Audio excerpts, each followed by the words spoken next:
Одоо бид эсэлдэн ангижрах урвалын талаар дахин эргэн санацгаая.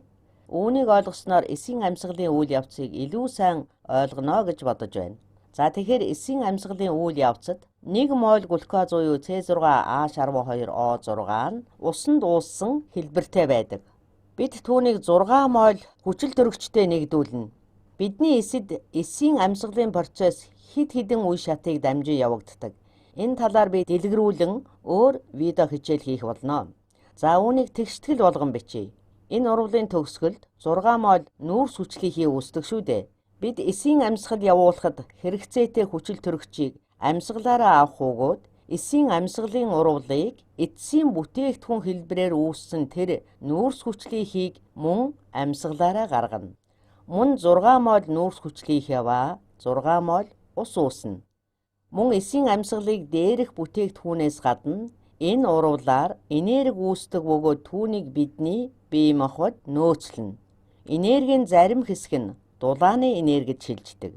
Бүхэлд нь аваад үзвэл эсийн амьсгалын дүнд биологийн системд 38 моль АТП үүсдэг талаар бид үзсэн шүү дээ. Дараа нь бие махбод бидний организм тэр АТП-г булчингийн агшилт, мэдрэлийн ширхгээр импульс дамжилт, эсийн өсөлт, эсийн хуваагдал болон бусад амьдралын олон төрлийн үйл ажиллагаанд ашигладаг. Тэгэхээр АТП бол амьд биеийн эрчим хүчний их булаг гэдгийг санаж байгаа баха. Сүүлчийн видео хичээлдэр бид биологийн систем дэх эсэлдэн ангижрах урвалын талаар ярилцаж байсан да. Түүнийгээ бид энд арай дэлгэрүүлэн ярих гэж байна. Химийн талаас нь эсэлдэлт гэдэг бол электрон алдах урвал эсвэл электроныг нэгдүүлэх чадваргүй болохыг хэлдэг. Харин ангижрах урвал гэдэг нь электрон нэгдүүлэх урвал гэж хэмжид хэлдэг. Үүнийг тогтооход хүнд байгаа бол электрон алдаж эсэлдэн авч ангижрна гэд чэйжилчхээрээ. Үүнийг бид химийн хичээлдэр хэрэгэлдэг шүү дээ. Харин биологчид болон биохимчид үүнийг арай өөрөөр тайлбарладаг. Биологчид эсэлдэлт гэдэг нь ус төрөгчийн атомыг алдах, харин ангижрах гэдэг нь ус төрөгчийн атомыг нэгдүүлэх процесс гэж хэлдэг. Гэхдээ энэ ойлголтыг ус төрөгчийн хувьд ярьж байгаа тохиолдолд ус төрөгчийн атомаа алдаж эсэлдэж авч ангижрах боломжгүй учраа энэхүү тодорхойлолт нь хүндрэлтэй болно гэж би сүүлчийн хичээлдээрээ хэлсэн. Гэхдээ энэ хоёр ойлголт зарим зүйл дээр зөрдөг бай. Тухайлбал нүүрс төрөгчийн тухай ярьж байгаа тохиолдолд нүүрс төрөгч нь ус төрөгчийг алдаж болно шүү дээ. Жишээ нь бидэнд нэг ийм нэгдэл байна гэж бодъё. Энэ нэгдэл өөр бусад нэгдлүүтэй хаа нэгтэй холбогдсон байж болно. За энд нэг нүүрс төрөгчийн атом хүчил төрөгчтэй, энд бас өөр нэг хүчил төрөгчтэй холбогдсон байна гэж бодъё.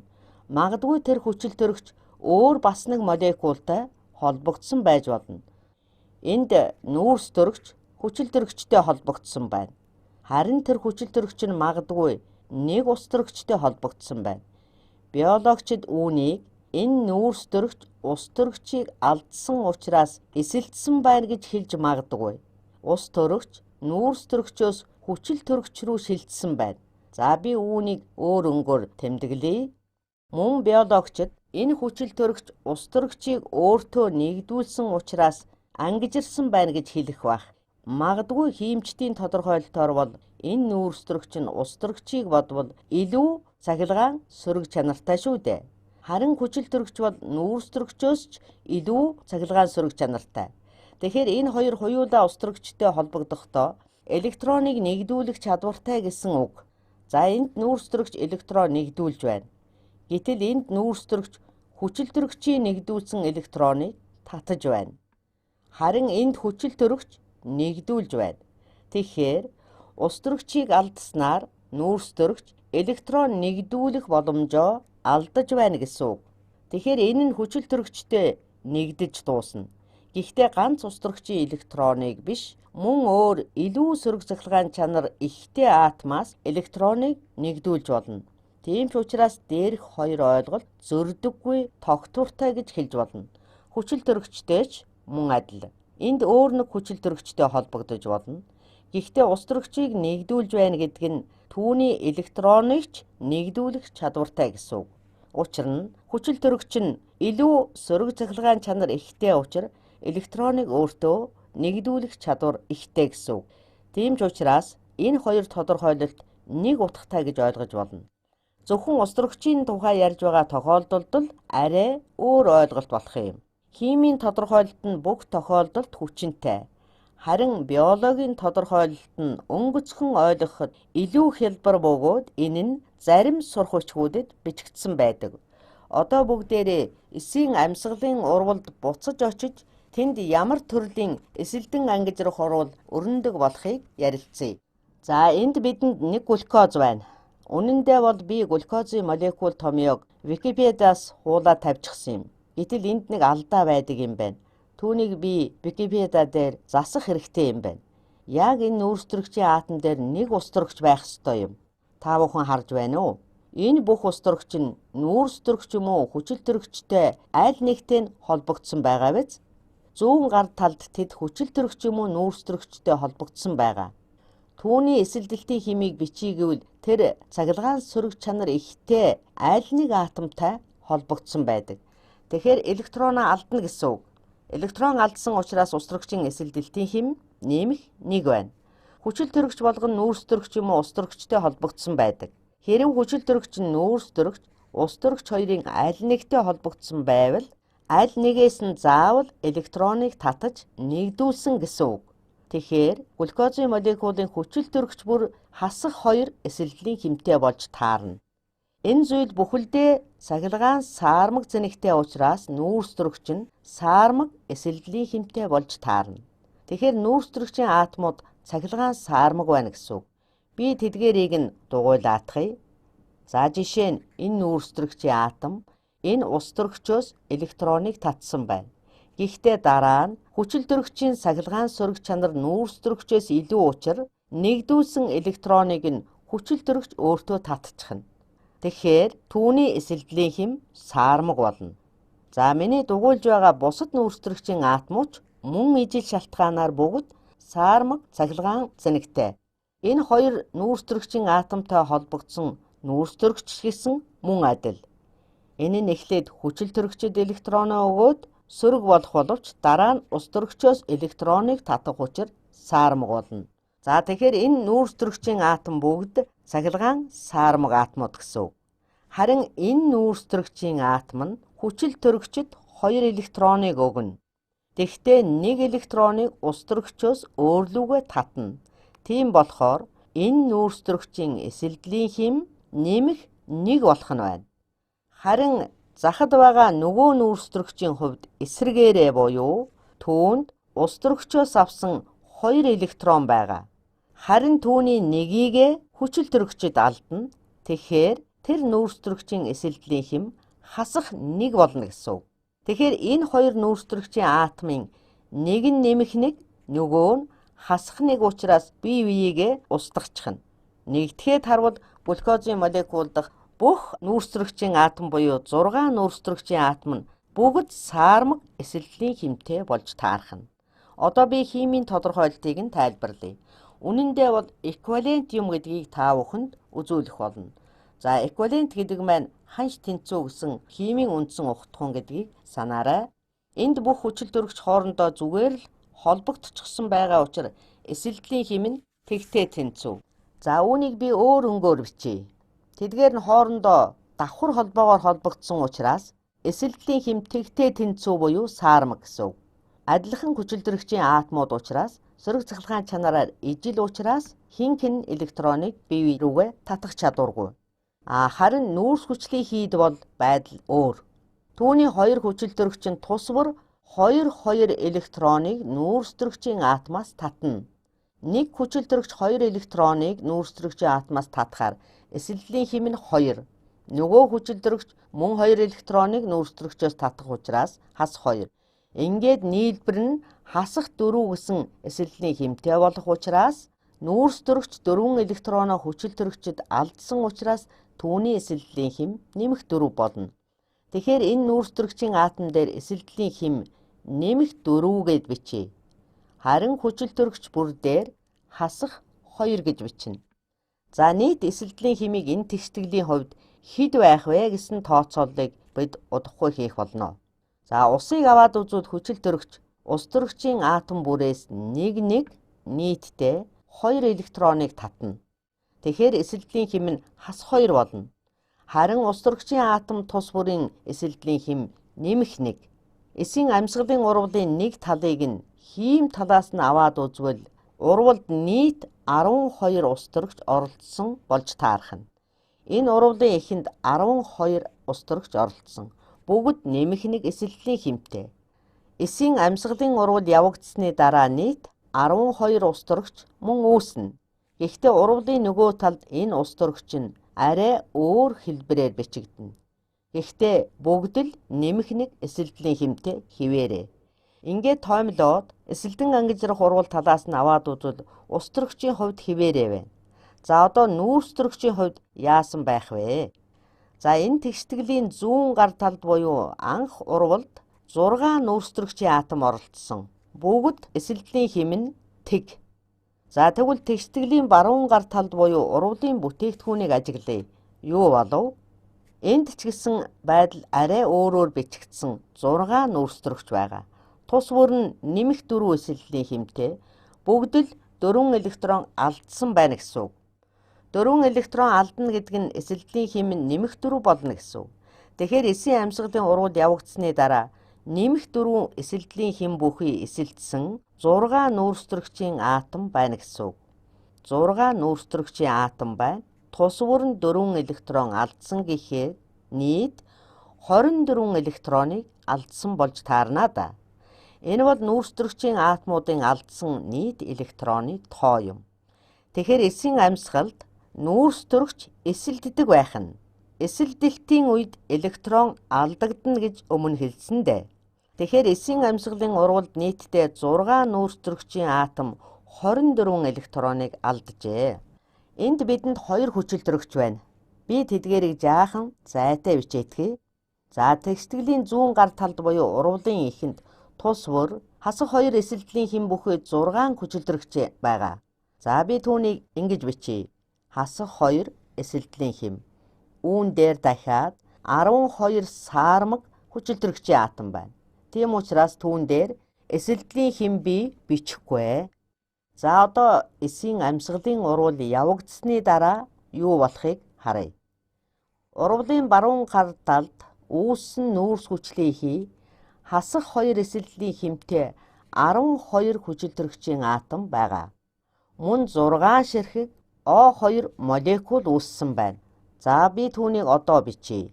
Бидэнд бүгд хасах 2 эсэлтлийн хэмтэй 6 ширхэг хүчилтөрөгчийн атом байгаа. Мөн үүнээс гадна бидэнд бүгд хасах 2 эсэлтлийн хэмтэй 6 мол хүчилтөрөгчийн O2 молекул байгаа. Мөн түүнээс гадна хасах 2 эсэлтлийн хэмтэй өөр 6 хүчилтөрөгч байна. Ингээд хүчилтөрөгчийн нийт эсэлтлийн хэмийг тооцоолъё. Эдгээр нь саармаг байсан. За энд хасах 2-оор 6 ширхэг буюу нийтдээ хасах 12 гэсэн үг. Өөрөөр хэлбэл нийт 6 хүчилтөрөгчийн эсэлтлийн хэм нь нийлбэрээрээ хасах 12 гэсэн үг. Харин энд хасах 2-оор 6 удаа гэхээр бас нийт хасах 12 болж байна. 6 молекул тус бүрт 2 хүчилтөрөгч байна гэж тооцоолохоор хасах 2 эсэлтлийн хэмтэй 12 ширхэг буюу нийт хасах 24 эсэлтлийн хэм гарч байна. Урвалд орохдоо эсэлтлийн хэм хасах 12 байсан бол урвалын төгсгөлд эсэлтлийн хэм нийт 36 болсон байна. Тэгэхээр түүний зөрүү нь эсийн амьсгалын урвалаар хүчилтөрөгч 24 электроныг нэгдүүлсэн болж таарах нь. Ингээд нэгтгэхэд харвал хүчилтөрөгчийн нэгтгсэн 24 электрон нь нүүрстөрөгчийн алдсан 24 электронтой тоогоороо тэнцүү байх нь. Хийм талаас нь аваад үзвэл их ойлгомжтой хэрэг. Нүүрстөрөгч нь эсэлдсэн байна, харин хүчилтөрөгч нь электроныг авч ангижирсан байна. Гэхдээ яг эсийн төвшөнд яадгийн болоо. Хамгийн гол нь энэ бүх үйл явцын үед энерги хаанаас яаж бий болох вэ гэдэг асуултанд хариулт хэрэгтэй. Эдгээр химийн урвалын үед энерги үйлдвэрлэгдэж байдаг. Учир нь электронууд нь энергийн их төвшнөөс бага энергийн төвшөнд шилжиж байдаг гэдгийг санаарай. Энд байгаа электрон нь их энергийн төлөв байдлаас бага энергийн төлөв байдал буюу тогтвортой байдалд шилждэг. Бага энергийн төлөв нь илүү тогтвортой төлөв гэсэн үг. Энэ нь энергийг дулаан хэлбэрээр үүсгэж тэр нь үйл ажиллагаанд ашиглагдаж эсвэл АТП-г үүсгэн нөөцлөхөд ашиглагдаж болох юм. Тэгэхээр энэ урвалын эхний хэсэгт нүүрстрөгчийн атомууд нь нийт 24 электрон алдаж эсэлдэж байгаа биз? Харин тэр электронууд нь хүчил төрөгчид татагдана. Хэд хэдэн үе шатаар явагдана. Ганц удаагийн урвалаар л болчихдог зүйл биш л дээ. Олон шат дараалсан урвалуудын дүнд явагддаг. Урвал явагдах тусам энерги нь улам бүр бага түвшинд шилжсээр байдаг. Тэр электронууд нь нүүрстрөгчөөс салж хүчил төрөгчид татагдахдаа бага энергийн түвшинд шилжснээр тэндээс энерги үүсч байдаг. Ингээд нийт 38 молекул АТП үүсгэх хэмжээний энерги ялгарна гэсэн үг. Энэ хүртэл бид эсэлдэх хэмийн онолоор тайлбарлалаа. Би энэ видео хичээлийн эхний хэсэгт биологчид юу гэж үздэг талаар хэлж байсан да. Химийн онолын үүднээс эсийн амьсгалын урвалын дүнд нүүрстрөгч эсэлддэг болох нь батлагдсан. Тэр нь электронуудаа алдаж байсан учраас. Харин хүчил төрөгч ангижирч байсан. Тэр электроныг нэгдүүлж байсан ба электронууд нь энэ нүүрстрөгчийн атомоос хүчил төрөгч рүү шилжиж байсан. За одоо биологийн тодорхойлолтыг нь тайлбарлая. Тэгэхээр энэ тодорхойлолт нь ч бас дажгүй тодорхойлолт. Бидний тэгшгэлд бүх ус төрөгч нь глюкозод байгаа гэж ойлгож болно. Хэрвээ глюкозын томьёог харвал тэд бүгд холбогдсон байгаа. Ус төрөгчүүд нь нүүрс төрөгч эсвэл хүчил төрөгчтэй холбогдсон байна. Гэтэл урвалын тэгштгэлийн баруун талыг буюу урвалын бүтээгдэхүүнийг харах юм бол ус төрөгчийн атомууд бүгд зөвхөн хүчил төрөгчтэй холбогдсон байгаа биз дээ. Тэгэхээр нүүрс төрөгчүүд нь бүгд ус төрөгчийг алдсан болж таархна. Харин хүчил төрөгчийн атомууд нь ус төрөгчийг өөртөө татаж холбосон болох нь. За би үүнийг бичье. Эсийн амьсгалын урвалд нүүрс төрөгч ус төрөгчийг алдсан байна. Харин хүчил төрөгч ус төрөгчийн атомыг нэгдүүлсэн байна. Тэнцвэртэй байгаа биз? Өөрөөр хэлбэл ус төрөгчийг алдна гэдэг нь биологийн үүднээс эсэлдэх гэдэгтэй адилхан болж таархна. Харин ус төрөгчийг нэгдүүлснээр хүчил төрөгч ангижирсан болох нь. Энэхүү механизмд ус төрөгчийг над нэмэх болон фад гэсэн молекулуудын тусламжтайгаар зөөж байгаа. Бид түүнийг дараа харах болно. Тэгэхээр над буюу фад гэсэн энэ органик нийлмэл молекулуудыг эсийн амьсгалын явц дахь ус төрөгчийн атомыг зөөгчд гэд нэрлэдэг. Хэрэв бид үнэхээр энэ хоёр тодорхойлолтыг хүлээн зөвшөөрөх гэж байгаа бол ус төрөгч нэг цахилгаан сөрөг атомоос нөгөө цахилгаан сөрөг атом руу зөөгддөг юм бол электрон яг ямар шинж чанар дээр үндэслэн нэгдүүлж байна вэ? Хэрэв нүүрс төрөгчд ус төрөгч байвал энэ нь электроныг нэгдүүлж байна гэсэн үг.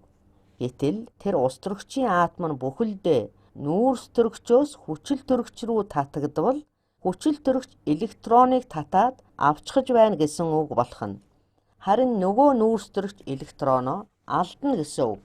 Ингээд нүүрс төрөгч эсэлдэж хүчил төрөгч ангижирлаа гэсэн үг болох нэ.